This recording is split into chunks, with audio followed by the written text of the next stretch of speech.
So I'm going to go ahead and continue the reasons why the raising son premise fails. Again, the claim, of course, has no evidence that there's no reason to believe that gays cannot raise kids properly. There's absolutely no evidence to that effect. And many people, not necessarily BeatMasterPhil, but many people have claimed, oh, there is evidence that gays cannot raise kids. Well, all of this relies on fabricated and biased research. Groups that focus on the Family and the Family Research Council, Research My Ass, use bias and fabricated evidence to support this type of premise. Well, of course, the problem is it is fabricated. It is junk science. They are recognized as junk science by the scientific community. They are the laughingstock of the scientific community. Nobody in the scientific community takes focus on the Family and the Family Research Council or their claims seriously. No one takes it seriously. So what type of fabrication are we talking about? Well, one type of fabrication is a distortion or affirmative straw man of actual research. So they take research, they create a straw man argument. Instead of attacking that straw man, they actually affirm it to make it look like the research agrees with them. So they make a straw man, make it look like the research agrees with them. Judith Stacy is a national scientist, a national researcher, and her research was distorted by focus on the family to make it look like the research showed that gays cannot raise kids. Yet her research did not even have anything to do with gays at all. Gays were completely irrelevant to her research, yet that didn't stop the family, focus on the family from distorting and twisting it to make it look like it did. And let's just say she was pissed and not pleased at all. The next type of distortion. Basically, they look at studies about divorce. And they say, oh, fatherlessness, that causes all sorts of problems for kids, and they distort these to make it look like it's about gays, and make it look like gays cannot raise kids. That you need a mom and a dad, as in the heterosexual sense, to raise a family. But when you actually look at the research, you can see it's clearly about the negative effects of divorce on kids, not about same-sex marriage. Gays and same-sex marriage have nothing to do with it. It's all about divorce. So they fabricate and they twist and they distort these claims about divorce. What you're looking at here is a screenshot from a group known as the Maryland Marriage Alliance, which opposed same-sex marriage here in Maryland and got their asses kicked during the last election. And here you see in the deconstruction of marriage, they're using this very argument. They're distorting research about divorce to make it look like gays cannot marry. And here I actually got the actual screenshot. I'm going to go ahead and zoom in for you so you can read it more clearly. Here. And this is basically what I found on their website. And the National Organization for Marriage, all these other Christian groups do it. Not all Christian groups, but some of these do it. And here you can actually read right here, just roughly. Contribution to the Marriage and Marriage Alliance. And of course the rest of the message is they're not tax deductible, thank God. So here's what they claim. An example of how redefining marriage contributes to the deconstruction of marriage and its provisions declaring that husbands can be wives and wives can be men. Any person with an ounce of common sense knows this is not true. Of course, this section right here is actually a straw man, not what same-sex marriage is about at all.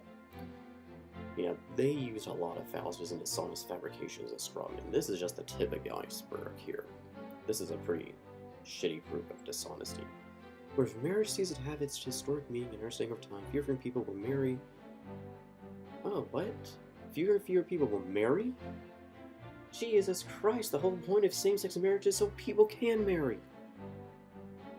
These people are either incredibly dishonest or incredibly stupid. We will have an inevitable increase of children born out of wedlock, an increase in fatherlessness, resulting increase in male and child poverty, higher incidence of documented social ills associated with children being raised without their married parents. Again, pretty obvious this is talking about divorce. Pretty clear. Fatherlessness. What do they say to those with two fathers? Yeah, it's pretty obvious, isn't it?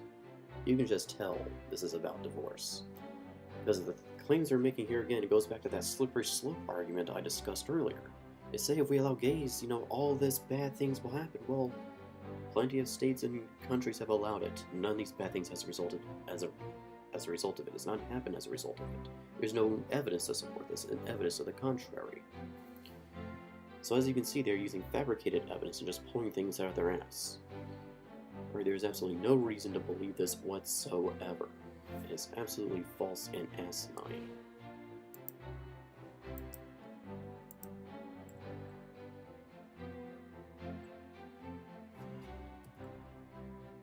So the bottom line for raising is that it's not supported by any evidence, and the only so-called evidence that has been offered has been found to be fabricated and absolutely dishonest and fraudulent and completely asinine and contradictory.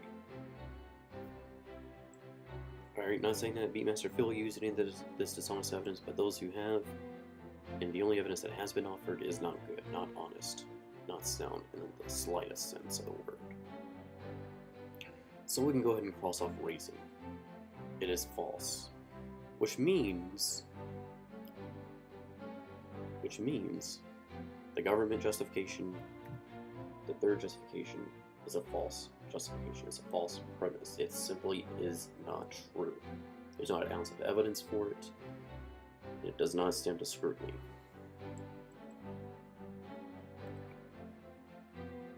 So that basically means it's a false premise. The first premise is false. The justifications fail, its main assumption fails. Therefore, his argument is unsound, or any other argument you could be using with this premise. I mean, this is clearly a premise in any argument you would use, even if I got the form wrong. Whatever argument he is using, this premise will not be able to support it. This is the main assumption. Alright, the argument is not sound. Now, why allow same-sex marriage? BeatMasterPhil asked me this. Why allow it? Or actually he asked me what is the basis for marriage. Well, you already know, everyone should know that according to what you saw in this video, marriage is dynamically changing.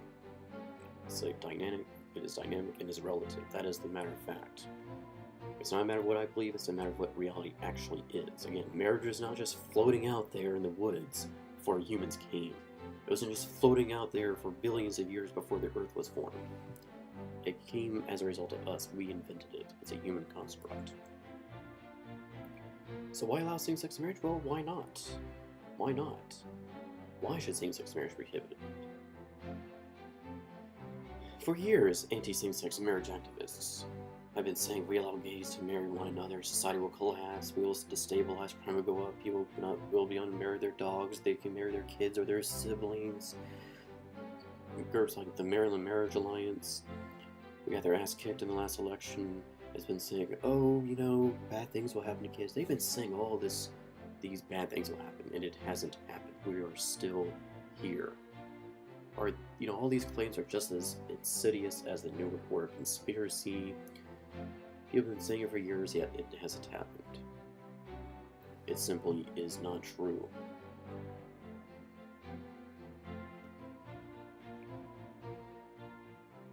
Yet none of these doomsday events have happened because of same-sex marriage.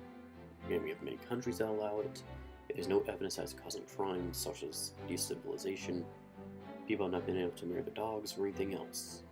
And of course, heterosexual couples can still get married. So how exactly does same-sex marriage threaten heterosexual marriage? It doesn't. In all these states and countries where gays can get married, heterosexual couples can still have a heterosexual marriage. Nothing is being forced onto anyone. Well, at least not in this sense.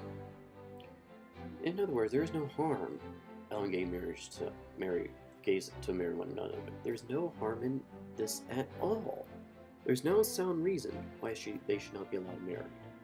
They should not be allowed to be married. In free societies, like ours, citizens can do as they wish, insofar as they're not harming anyone. If they're not harming anyone, then what ground does society have to stop them? If an action is not harmful nor poses any threat or risk, the state nor the society has any legitimate reason or right to restrict the said action. Again, this goes back to John Stuart Mill's harm principle, which did play a critical role in the founding of our country. That's why we have freedom.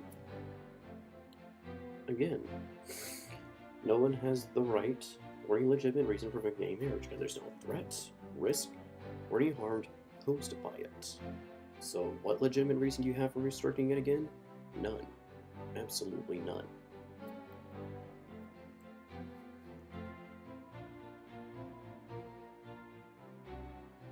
Now, what is gay marriage about anyway? Why do gays say laws like DOMA discriminate? Well, the truth is they do discriminate. Right? What gays are asking for in gay marriage is the same rights of everyone else. Let's take a look at what they're really asking for. Laws like DOMA. Because of laws like DOMA, the Defense of Marriage Act, a gay person's lover cannot visit him in his deathbed. Yet the parents who hate him, who've harassed him all of his life, can visit him and harass him on his deathbed in his last hours and make him miserable, die a miserable death. That's the result of DOMA. Because of such laws, gays have to pay more in inheritance taxes than heterosexuals. Gay couples have to pay more federal inheritance taxes and other federal taxes than heterosexuals. And this is actually, I believe, what sparked the lawsuit against DOMA in the first place. Again, it's pretty clear that there's a double standard between heterosexuals and gay couples. And as you've seen in this video, there's no justification for that standard. Remember the table. There's nothing that the heterosexuals have that the gays do not have. There's absolutely no justification for this. Discrimination. It is discrimination because of this. This is what gays mean when they say laws like DOMA discriminate. Singles them out for no legitimate reason. And of course, the list of inequality goes on and on and on. This is just the tip of the iceberg. This is how laws like DOMA discriminate. They set a double standard, again, for no reason at all. And let's be real here. Let's be honest and be real here. Laws like DOMA are just based on religion. They're based on religion, not science or reason. We've already demonstrated this. Alright? There's no reason nor any science behind these claims that gays can, they can't raise kids, or bad things will happen if they allow them to get married. There's no science or reason behind that. There is religion. Let's not be dumb here. Let's not be dishonest. Let's be real here. Just look at who supports such laws. It's basically exclusively the religious right. Since when do you see American atheists going on a rally in DC protesting gay marriage? Since when do you see that? You can look at the Maryland Marriage Alliance, you can look at all these groups, you can see they're all religiously affiliated. It's all about religion. They have prayer guides, religious posters, marriage is a sacred covenant. I actually got a collection of screenshots from the Maryland Marriage Alliance about that. It is pretty clear. These laws are religiously motivated. So that raises even more problems. So such laws not only violate the separated church and state because they are religiously based, and therefore are unconstitutional in that respect, but they also force the religious principles of one group of persons, the religious right, on another, the homosexuals. The gays are also having their religious freedoms violated as well. So not only are they being forced to practice some principles of another person's religion, they're being prohibited from practicing their own religion or spirituality. That may include illegal same-sex marriage. They're being forced to live by someone else's religion. And for some gays, they're barred from practicing their own religious rights that include gay marriage. Now you may say as an objection, well, what if someone's religion say they should be able to kill someone or bomb a building? Well, doesn't that kind of hurt people? Doesn't it harm people and pose a threat and risk? Yes. So in that case, society has a legitimate reason to not allow people to bomb buildings or murder people. But here in gay marriage, again, there's no legitimate reason to do so, because gay marriage doesn't pose any threat, harm, or risk. So that objection ultimately, utterly fails. So what is the basis for marriage? Well, let's take a look at reality. Why do people really get married? It's not about sex, not about procreation or perpetuation, and those are not prerequisites or reasons I've already discussed. This premise that there's a relationship between marriage and procreation is absolutely false. Marriage is man-made, and so it is something we made up. And if we made it up, we can sure as hell change it. We as societies determine the purpose. The basis of marriage depends entirely on the country and society that creates the institution.